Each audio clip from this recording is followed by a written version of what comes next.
Hello. The Africa Justice Foundation was an organization which was helping lawyers in Rwanda.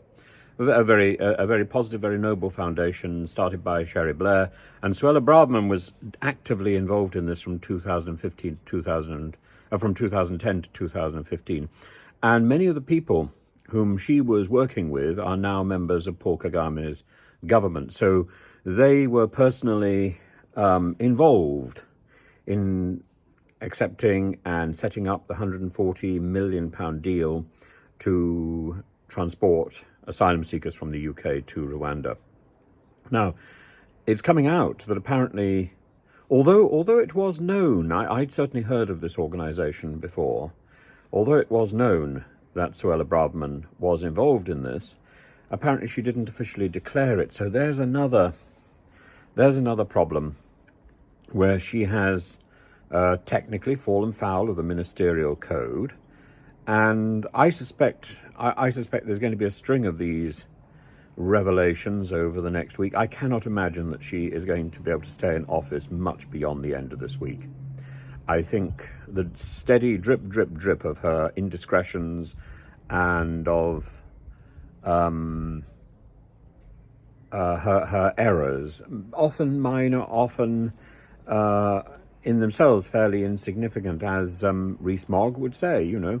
This division between private and public life, it's a little bit blurred when it comes to being a minister, because civil servants need to have access to a minister 24 hours a day. But the problem really is when somebody has set herself up to be as unlikable as possible. And so this is the time when someone like Suella Braverman would be looking around for her friends. And I think they're going to be few and far between. I think they're going to be very hard to find. She seems to have got a lot of backs up. I think the same problem might actually be identified in the Philip Schofield issue. He seems to have got a lot of people's backs up. And when you look at the Philip Schofield eulogy yesterday, A, I think it looked like he died, but B, normally when someone leaves a program, someone who's been anchoring that program for 20 years plus, you would expect a sort of collage of his best bits to be aired for 20 odd minutes. You'd expect a goodbye interview. None of that.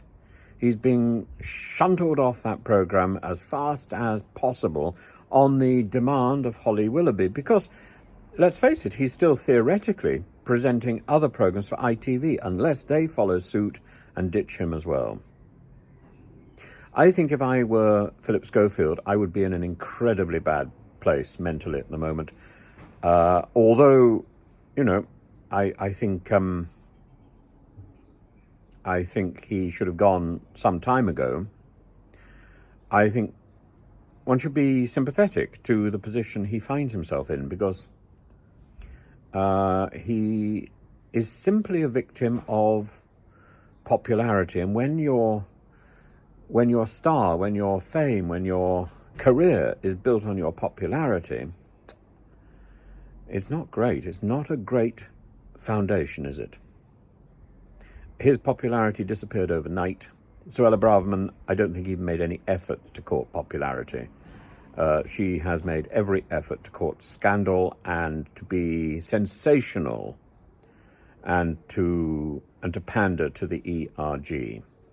She wants to be more right-wing than anybody else.